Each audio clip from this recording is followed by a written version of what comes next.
다 찾았으면 제가 봉독하겠습니다. 주께서 너희는 내 얼굴을 찾으라 하셨을 때에 내 마음이 주께 아뢰기를 주여 내가 주의 얼굴을 찾으리이다 하였나이다. 주의 얼굴을 내게서 멀리 숨기지 마시고 분노하사 주의 종을 버리지 마소서. 주께서 나의 도움이 되셨나이다. 오 내 구원의 하나님이여 나를 떠나지 마시고 나를 버리지 마소서. 내 아버지와 어머니가 나를 버릴 때에 주께서 나를 들어 올리시리이다. 오 주여 주의 길을 내게 가르치시고 내 원수들로 인하여 나를 평탄한 길로 인도하소서. 나를 내 원수들의 뜻에 넘겨주지 마소서. 거짓 증인들과 잔인함을 토해내는 자들이 나를 치려고 일어났나이다. 내가 산자들의 땅에서 주의 선하심을 볼 줄을 믿지 아니하였으면 기진하였으리이다. 주를 바라며 크게 용기를 낼지어다. 그리하면 그분께서 내 마음을 강하게 하시리라. 내가 말하노니 주를 바랄지어다. 앉으시 기도하겠습니다. 하나님, 오늘 시간 도우셔서 주의 말씀을 인도해 주시고 먹이시고 힘을 주시고 또한 말씀에 따라 살아갈 수 있도록 또 생명의 양식을 통해 우리의 마음과 눈을 밝혀주시기를 원합니다. 주님, 이 시간 주님의 시간입니다. 주님이 역사하시고 인도하시고 영광을 받아 주옵소서. 예수님의 귀한 전함을 받들어 기도합니다. 자, 우리가 시편 27편을 통해서 내가 누구를 무서워하려 너는 주를 바랄지어다 라는 제목으로 여러분들에게 말씀을 전하고 있습니다. 우리는 이전에 1절부터 6절까지 환경의 두려움에도 불구하고 주 하나님께 대한 다윗의 신뢰에 대해서 보았습니다. 이제는 더 나아가서 이제 환경뿐 아니라 이제 패배의 두려움에도 불구하고 주 하나님을 의지하는 다윗의 청원들을 7절부터 14절을 통해서 보게 됩니다. 이제 무엇보다도 여기서 다윗은 7절부터 10절에서 개인적인 자신의 죄에 대한 하나님의 다루심에 대해서 두려워하고 그것에 대하여 하나님께 기도하고 있는 것을 보게 됩니다. 그의 기도의 근거는 주님의 긍휼과 그분의 은혜였습니다. 자, 하나님의 얼굴을 찾아라, 내 얼굴을 찾아라. 오늘 8절에 내 얼굴을 찾으라 했을 때 다윗은 즉각적으로 주여 내가 주의 얼굴을 찾으리이다 라고 고백한 것을 보게 됩니다. 자, 여기서 주님께서 자신의 얼굴을 보인다는 것은 민수기 6장을 통해서 우리가 지난번에 살펴보았지만 바로 하나님이 은혜를 베푸시고 평강을 주시는 것이다 라고 말씀드렸습니다. 바로 주의 얼굴을 찾으라는 것은 주님의 은혜와 주님의 평강을 구하는 것입니다. 그때 다윗이 즉각적으로 내가 주의 얼굴, 또 주의 얼굴을 통해서 주시는 주의 은혜와 평강을 내가 찾겠나이다 라고 그가 고백했습니다. 자, 하나님께서는 오늘날 우리에게 이 얼굴을 찾으라고 말씀하십니다. 바로 경배의 참된 본질은 그렇죠, 하나님의 얼굴을 찾는 것입니다. 살아있는 영혼의 소원을 만족케 하는 것이 바로 주님의 얼굴 빛으로부터 오는 그 빛입니다. 그래서 우리가 잘 알듯이 시편 42편에 우리가 잘 알고 있죠. 거기서 이야기한 것처럼 낙심할 때 뭐라 그랬어요? 예? 주의 얼굴에 비추시는 그 빛으로 인해서 내가 강건해진다고 이야기를 하고 있습니다. 나의 얼굴에 건강이 되신다고 했어요. 주님의 그 얼굴이 바로 내 얼굴의 건강이라고 했어요. 그것은 우리를 건강하게 만들어주는, 영적으로 강건하게 만들어주는 우리의 가장 근원적인 것이라는 것입니다. 자, 우리가 하나님의 얼굴을 구하랬을 때 우리는 주님의 얼굴을 찾고 바라보며 살아야 됩니다. 어려울 때 무엇보다도 사람을 찾는 사람들이 있습니다. 그리고 사람에게서 도움을 구하려고 이리 뛰어다니고 저리 뛰어다니는 사람들이 있습니다. 또 어려울 때 먼저 인간적인 어떤 해결 방도를 찾아서 헤매는 사람들이 있습니다. 어려울 때 자포자기하거나 도탄에 빠지거나 아니면 그 반대로 술이나 오락이나 쾌락을 찾는 사람들이 있습니다. 오늘 다윗은 어려울 때 무엇을 찾는다고 했어요? 주님의 얼굴을 구한다고 그랬어요. 주님께 경배 드리는 것을 그의 마음의 중심으로 삼았습니다. 목적으로 삼았습니다. 주님을 경배하고 어려울 때 주의 얼굴을 찾아야 돼요. 오늘 많은 사람들이 어려울 때 자꾸 인간적인 방도를 찾고 사람들을 찾아 나서는 사람들이 있어요. 여러분, 사랑과 방도는 아무런 도움이 되지 못합니다. 일시적으로 나에게 처방처럼 보여주지만 그것이 오히려 나중에는 나에게 내 삶의 독이 돼요. 그래서 시편에 보면 이제 다윗이 이렇게 이야기하는, 주께서 내 편이시니 내가 두려워하지 아니하리라. 사람이 내게 무엇을 할 수 있으리요. 주께서 내 편이 되사 나를 돕는 자들과 함께 계시니 그러므로 내 소원이 나를 미워하는 자들 위해서 이루어지는 것을 내가 보리이다. 그러면서 이렇게 말합니다. 시편 118편 8절과 9절에서 주를 신뢰함이 사람을 신뢰함보다 나으며 주를 신뢰함이 통치자를 신뢰함보다 낫도다. 자, 사람을 신뢰하지 말고, 심지어는 통치자가 얼마나 많은 권력을 갖고 있어요. 그 통치자도 신뢰하지 말라는 것입니다. 우리 그리스도인들은 찾아야 할, 우리의 신자들이 찾아야 할 것은 하나님의 얼굴입니다. 왜냐하면 그것이 내 사실 모든 것의 건강이고 내 강건함의 모든 본질이며 원인이 됩니다. 하나님께서 그 사람에게서 얼굴을 돌린다는 건요, 그 사람을 포기하거나 버린다는 것입니다. 여러분, 포기하고 버림을 당한 만큼 정말 마음이 아프고 힘든 경우가 어디 있겠어요? 특히 부모가 나를 버렸을 때 심정을 한번 생각해 보세요. 하나님께서 버리시면 사실 그것은 정말로 아무 소용이 없는 존재가 되는 것입니다. 그래서 9절에서 다윗은 주의 얼굴을 찾는 애절한 기도를 드리고 있음을 보게 됩니다. 다윗은 하나님께서 자신의 기도에 당연히 응답해야 하는 것이 아닌 것도 잘 알고 있었습니다. 기도의 응답은 언제나 은혜입니다. 하나님께서 우리를 긍휼하게 여기시기에 불쌍히 보시기에 응답해 주시고 도와주시는 것이지 어쩔 수 없어서 그렇게 하시는 것이 아닙니다. 우리에게 어떤 궁극적인 하나님 앞에 기도 응답을 반드시 하나님이 해야 될, 또 요구해야 할 수 있는 권리가 있는 것은 아닙니다. 하나님께 기도하며 기도 응답을 구하는 것은 궁극적으로 하나님의 은혜를 구하는 것입니다. 다윗은 그러나 그는 기도하면서 이런 확신을 갖고 있었어요. 곧 10절에 있듯이 그분의 자녀를 결코 버리지 아니하신다는 것입니다.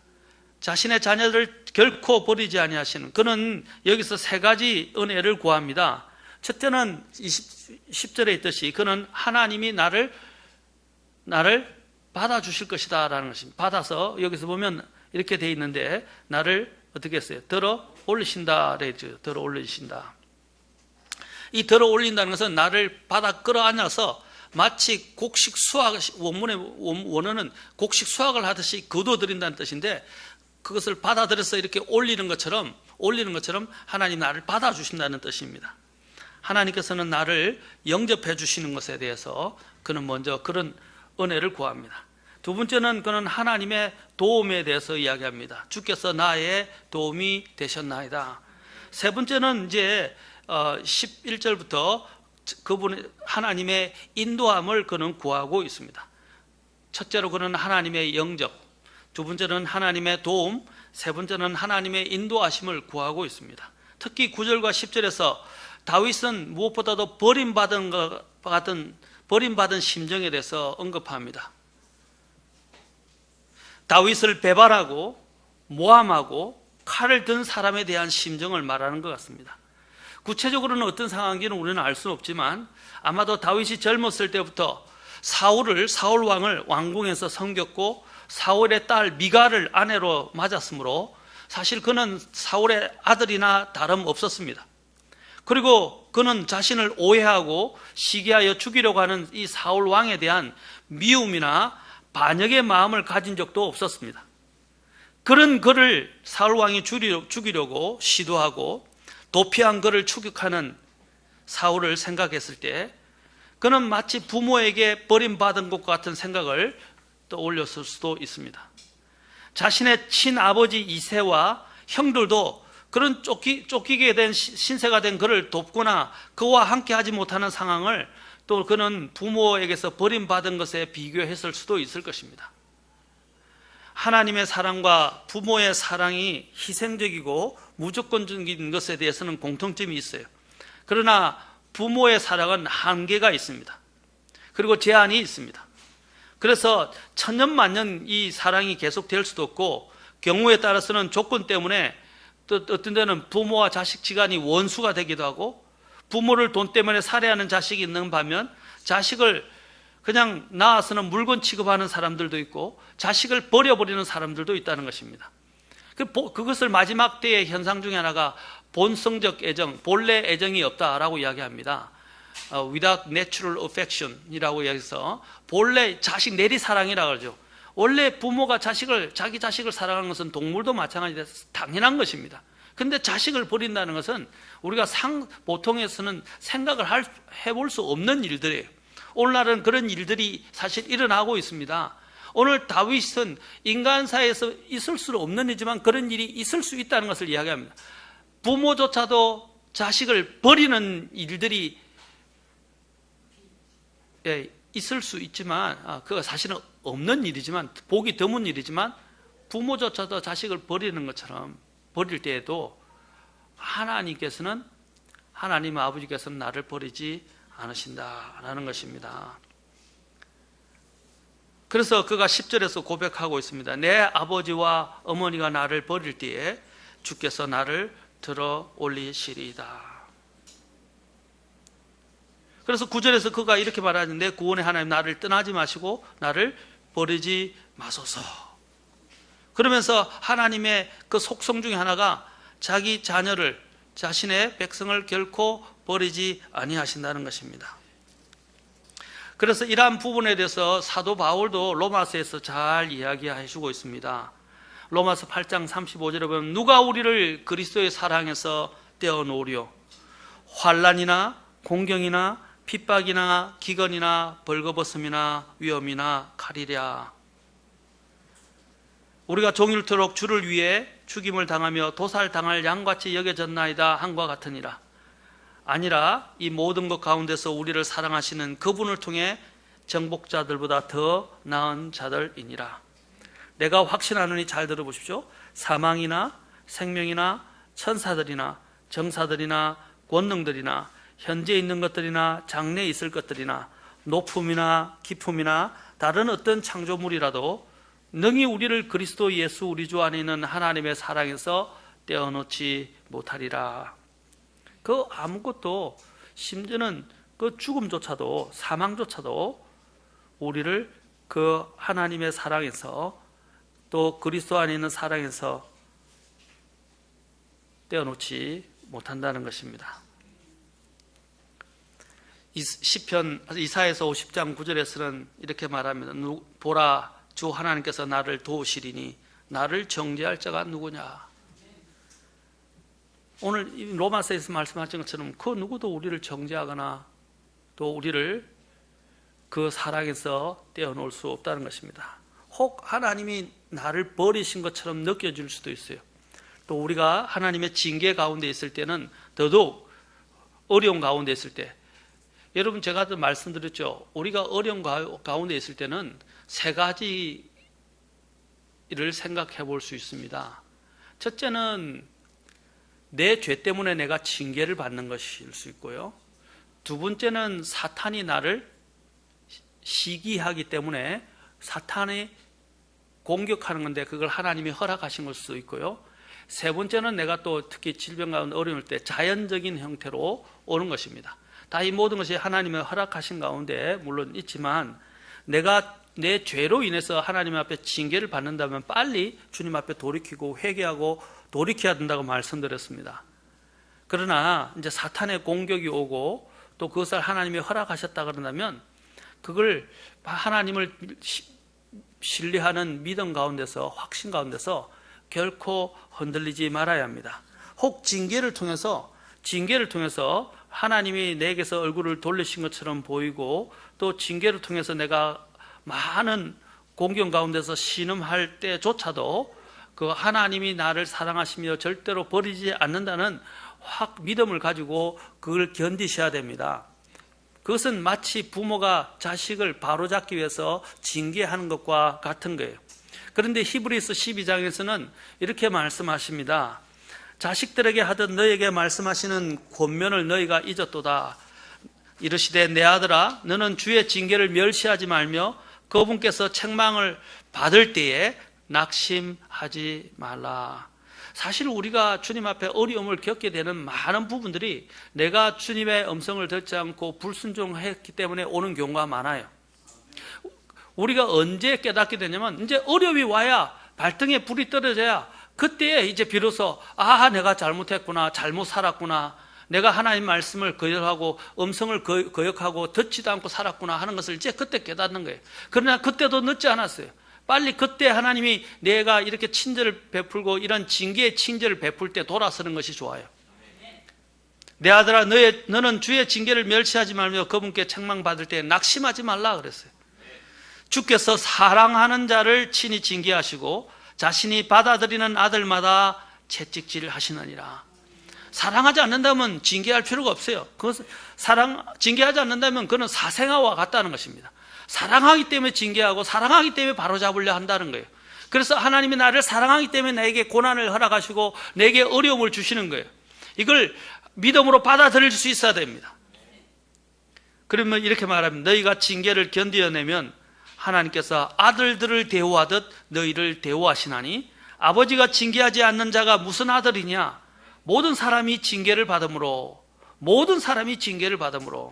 우리는 다 하나님 앞에 죄인들이에요. 이 징계가 없이는요 우리가 바로 될 수가 없어요.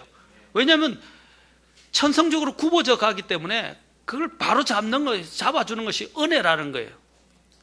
그래서 모든 사람이 징계를 받음으로 너희에게 징계가 없으면 너희가 사생하여 아들이 아니니라. 자, 잘 들으세요. 또한 우리에게 있던 우리의 육체의 아버지들이 우리를 바로잡아도 우리가 그들을 공경하거늘 하였거늘 하물며 영들의 아버지께 우리가 더욱 복종하고 이로써 살아야 하지 아니하겠느냐. 진실로 잘 들으세요. 그들은 며칠 동안 자기들이 기뻐하는 대로, 그들은 누구냐면 육신의 아버지들이에요. 육신의 아버지들은 며칠 동안 자기들이 기뻐하는 대로 우리를 징계하였거니와 그분께서는, 하나님께서는 우리의 유익을 위해 하시나니 이것은 우리가 자신의 거룩함에 참여하는 자가 되게 하려 하심이라. 이제 그 어떤 징계도 그 당시에는 기쁘게 보이지 아니하고 슬프게 보이나 그럼에도 불구하고 나중에는 그것으로 말미암아 단련된 자들에게 그것이 의의 화평의 열매를 맺으리라. 우리 한자 말이 맞아요. 고진감래. 쓴 것 뒤에는 뭡니까? 쓴 것을 견디고 나면 반드시 다른 것이 온다라고 이야기하는 그런 고진감래가 맞습니다. 왜냐하면 우리는 하나님의 자녀이기 때문입니다. 두 번째로 그는 또한 하나님의 도움을 호소하고 있습니다. 우리가 아까도 이야기했지만 히브리서 여기 보면 아까 주님이 나의 도움이 되셨나이다. 여러분 전에도 제가 말씀드렸지만 성경에 보면 하나님이 우리의 과거에도 도움이 되셨고 지금도 도움이 되시며 앞으로도 도움이 되실 것이라고 말씀하고 계십니다. 히브리서에서도 이것을 인용하면서 말합니다. 내가 결코 너를 떠나지 아니하고 버리지 아니하리라 하셨느니라. 그러므로 우리가 담대히 말하되 13장 6절 주는 나를 돕는 분이시니 사람이 내게 무엇을 행하든지 내가 두려워하지 아니하리라 하노라. 여러분 주님께서 도우시면 우리가 두려워할 것이 없습니다. 이사야서 10장 3절에서는 너희가 누구에게로 피하여 도움을 구하겠느냐라고 주님이 물으십니다. 너희가 누구에게로 피하여 도움을 구하겠느냐. 이스라엘 백성들의 문제가 뭐였어요? 문제가 생길 때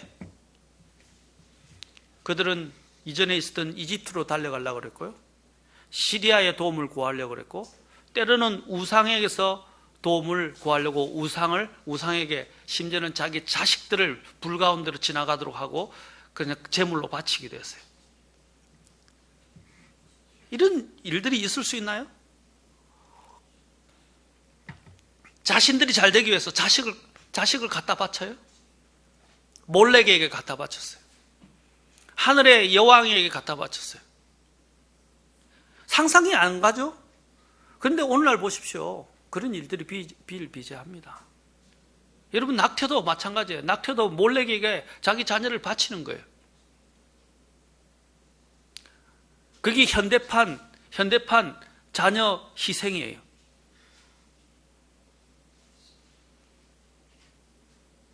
자녀를 버리고 자녀를 방치하는 사람들이 많아요. 오늘 사람들이 자녀를 학대하는 것에 대해서만 관심을 가지는데 자녀를 방치하는 것은 학대보다 더한 거예요. 오늘 자녀들을 방치하는 사람들이 너무너무 많아요. 이사야서 31장 1절에서는 이렇게 말합니다. 도움을 구하러 이집트로 내려가는 자들에게 화가 있을지어다.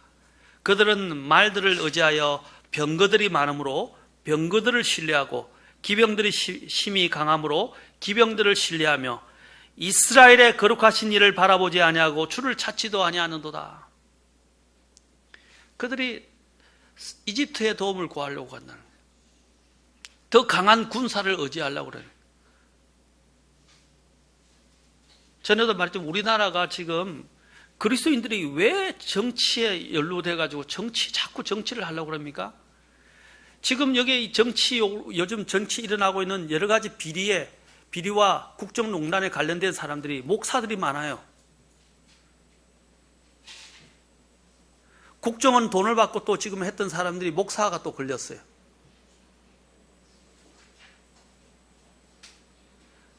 제가 말하는 바가 목사가 왜 그런 짓을 하냐는 이거죠. 왜 목사가 이렇게 미국을 운운하고 어떤 다른 사람을 운운해요? 우리가 위정자들을 위해서는 기도해야 되겠지만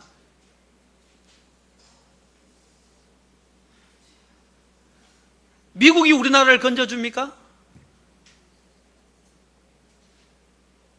일본인가요?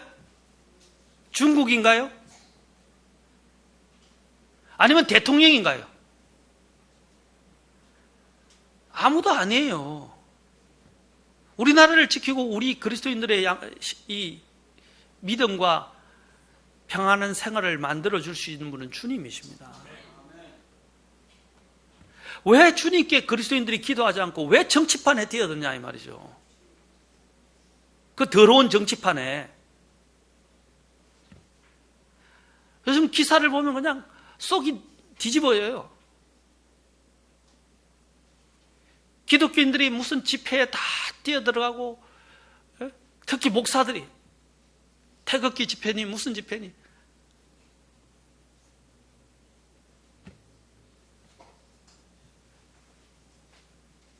하나님께 기도하시지.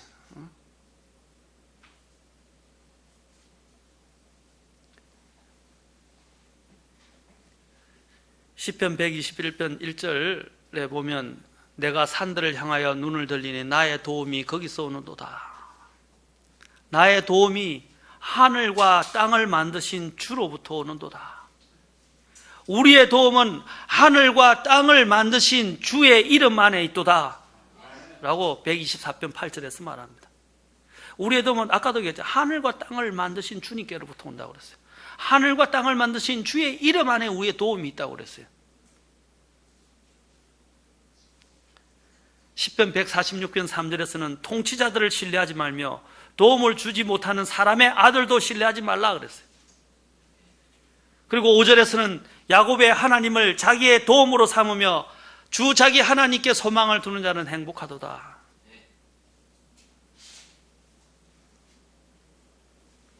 세 번째로 그가 구하는 하나님의 은혜는 하나님의 인도하심입니다. 이제 그 인도하심에 대해서는 11절부터 나옵니다. 하나님께서 나와 함께 하시는 한 그 어떤 것도 나를 넘어뜨리거나 패망시킬 수 없다는 것입니다. 시편 23편 4절에서는 내가 사망의 그늘진 골짜기, 사망의 이 골짜기에 이게 얽보면 이게 섀도우, 바로 그겁니다. 쉐이드, 그림자의 그림자. 이 사망이 그림자처럼 임하지만 그는 그림자에 불과하다는 거예요. 그래서 내가 사망의 그 골짜기에 그림자 얼라라고 하는 것이 더 직역인데, 내가 사망의 그늘진 골짜기를 다닐지라도 해악을 두려워하지 아니하리니 주께서 나와 함께 하시며 주의 막대기와 주의 지팡이가 나를 위로하시나이다 라고 이야기했어요. 주께서 나와 함께 하신다. 하나님이 나와 함께 하시면 내가 무엇을 두려워하냐? 하나님이 나의 도움이 되시면 내가 무엇을 두려워하겠습니까?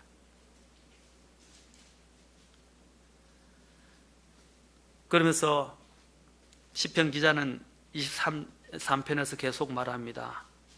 주께서 내 원수들의 얼굴 앞에서 내 앞에 상을 차리시고 기름을 내 머리에 부으시니 내 잔이 넘치나이다. 뭐라고 했어요? 내 원수들의 얼굴 앞에서 내 앞에 뭘 베푸신다고요? 상을 차리신다. 아까 여기서 나왔잖아요. 이 시편에 우리가 앞에서 지난 시간에 봤잖아요.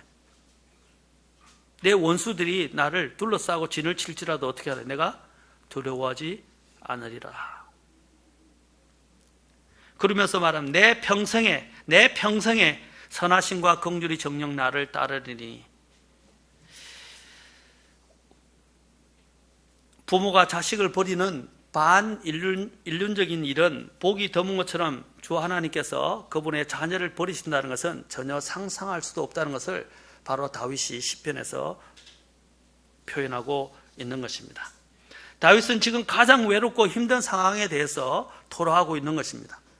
세상 모든 사람이 나를 버리고 등을 돌려도 마지막까지 내 편이 되어주는 존재가 바로 부모입니다. 그런데 그런 부모도 버릴 수 있다는 거예요. 그런 부모에게서도 버림받는 것은 정말로 외롭고 힘든 일입니다. 모든 세상이 무너지는 것과 같을 것입니다. 하지만 그보다 더 힘든 것은, 더 비참한 것은 하나님 아버지께로부터 버림을 받는 일입니다. 그 하나님께서 그를 버리면 정말 더 이상 어떤 것도 의지할 수 없고 어떤 소망도 가질 수 없습니다. 설사 부모가 자식을 버리는 것 같은 인륜을 저버리는 일이 있어도 주 하나님은 절대로 그를 버리지 않는다는 다윗의 고백인 것입니다. 원래 자식을 버릴 수 없는 부모조차도 자식을 버리는 극한 상황이 찾아올 때에도 자신을 신뢰하는 하나님은, 다윗이 신뢰하는 하나님은 결코 그를 버리지 않고 결코 그를 포기하지 않으며 오히려 그를 일으켜 세우시고 승리를 주시는 것에 대한 강한 믿음의 확신을 이 다윗이 표현하고 있는 것입니다.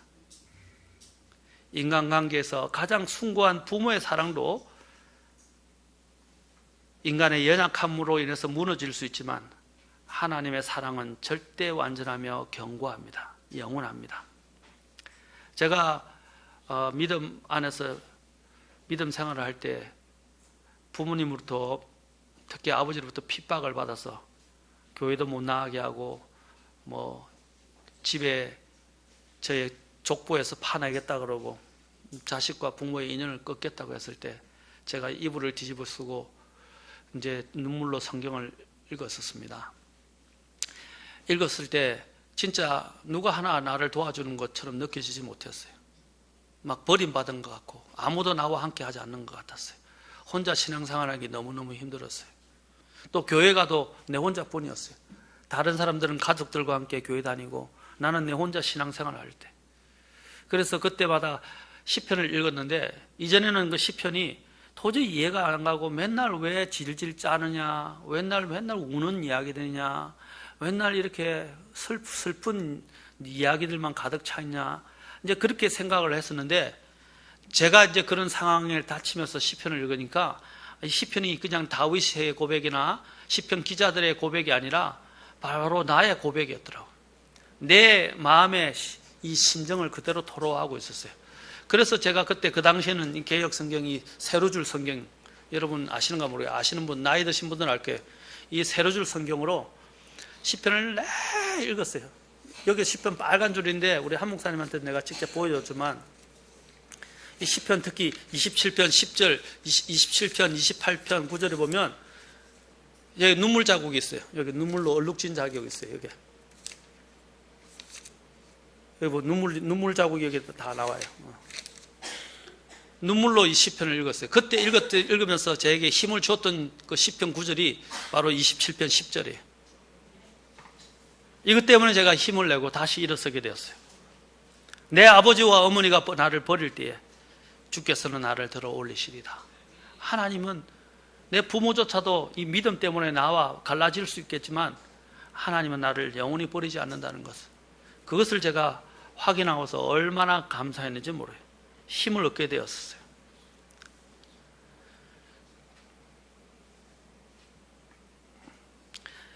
하나님께서는 자신의 백성을 눈동자같이 지키신다고 말씀하십니다.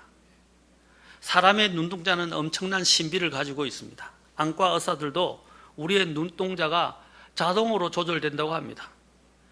가령 사람의 눈에 먼지나 모래와 같은 이물질이 들어가면 어느새 눈꺼풀이 감겨서 눈동자를 보호하는 것입니다. 이런 작용이 가능한 것은 눈이 가지고 있는 특수한 구조 때문이라고 합니다.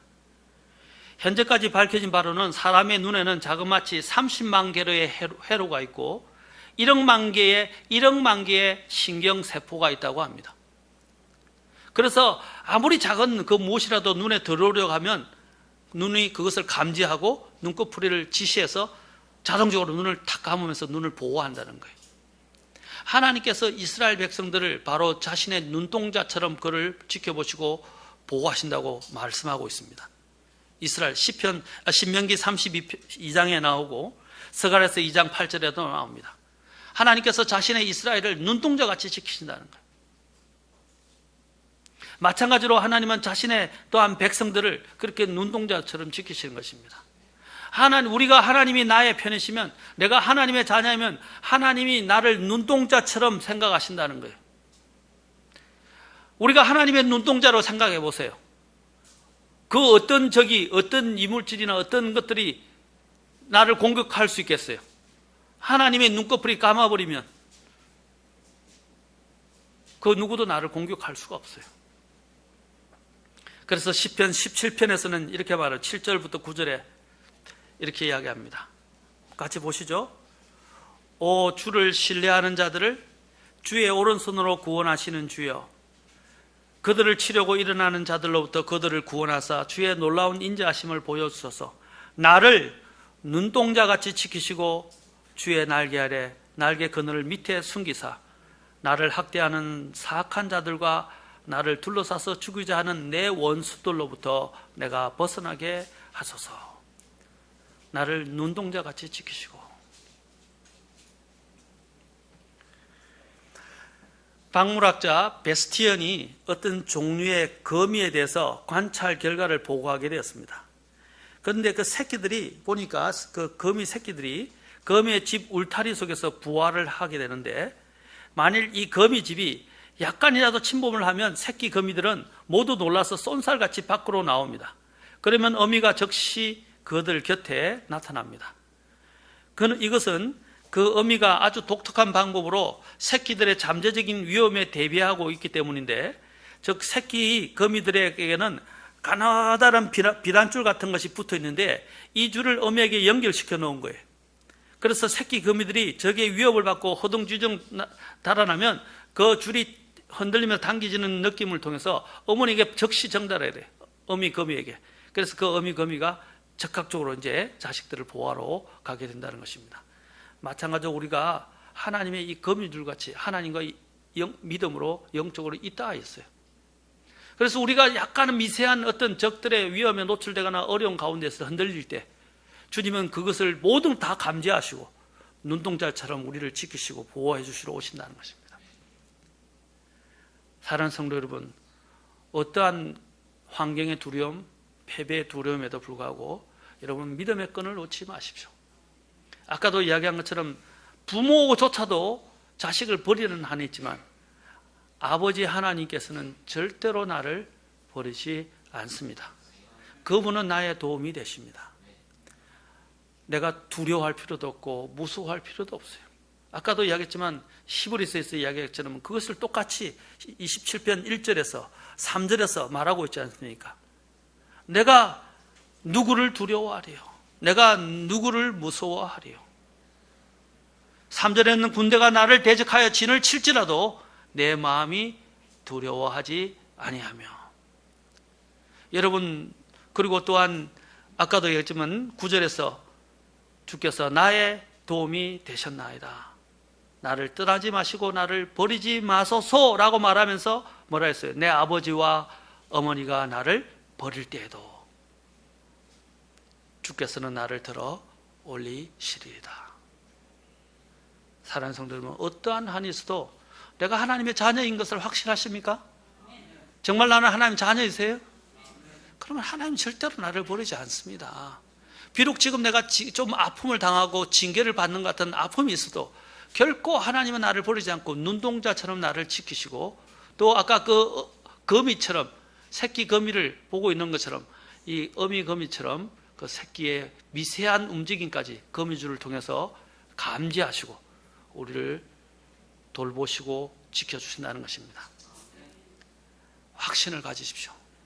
마치 버림받은 사람처럼, 하나님이 없는 사람처럼, 하나님이 마치 나를 도와주지 않을 것처럼 그렇게 살아가지 마시고, 도움이 필요할 때 이리저리 인간적인 방법으로 방방 뛰면서 도움을 구하려고 쫓아다니지 마시고 하나님께 구하십시오.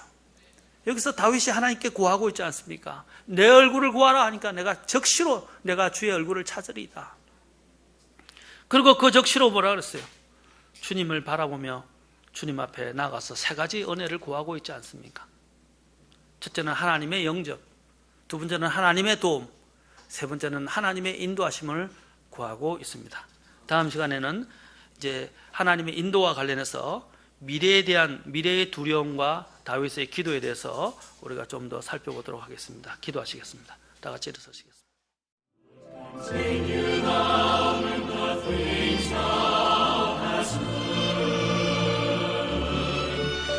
Continue